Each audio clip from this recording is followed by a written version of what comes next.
Hello friends, welcome to this session. In this session, we will understand about the continuous and comprehensive evaluation. If you look at the recommendations given by different committees and commissions in post-independence period, then you will find that all the commissions and committees have recommended for the revision, for the improvement of existing examination pattern or to evaluate the performance of the students. Keeping in view the shortcomings of evaluation system, it has been presumed or mentioned in the National Policy on Education 1986 that evaluation should be continuous as well as comprehensive. What do you mean by continuous evaluation? When we talk about continuous evaluation, that means evaluation is continuous when learning and testing occur simultaneously. That means when both learning and testing go simultaneously throughout the course round the year, that is called is your continuous evaluation. So as you know that evaluation or assessment is the integral part of teaching learning process. The students should not feel that they are being examined. Assessment of students' achievement should not be determined on a single examination only. Tests should be regularly conducted to assess the progress made by the learners, their potential, and weaknesses for taking necessary steps to achieve the desired objectives. Evaluation should be the basis of continuous review and revision till the desired level of efficiency is attained by the students.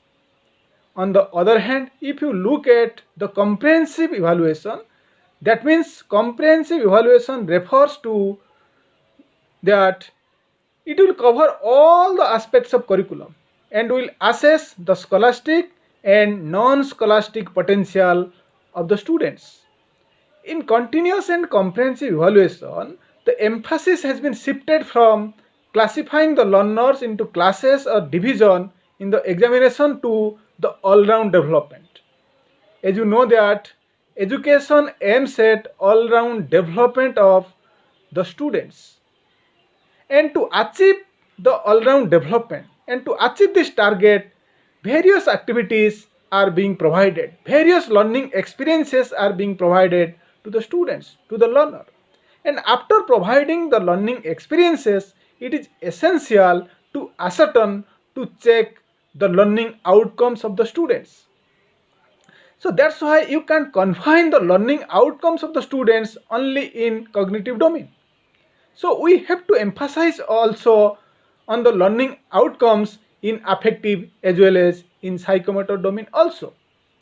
But for your information, cognitive aspects cannot be specified in concrete form as these are manifested in attitude, interest, personal and social behavior and other value systems. So continuous and comprehensive evaluation seeks to include all those aspects and areas of personality which are pursuable to evaluation.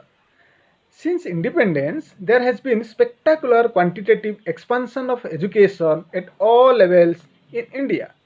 Consequently, the quality of our education has suffered a setback.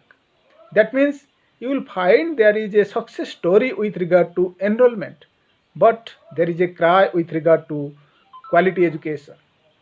But with the introduction of National Policy on Education 1986, attempts have been made for substantial improvement in both quantity as well as the quality of education.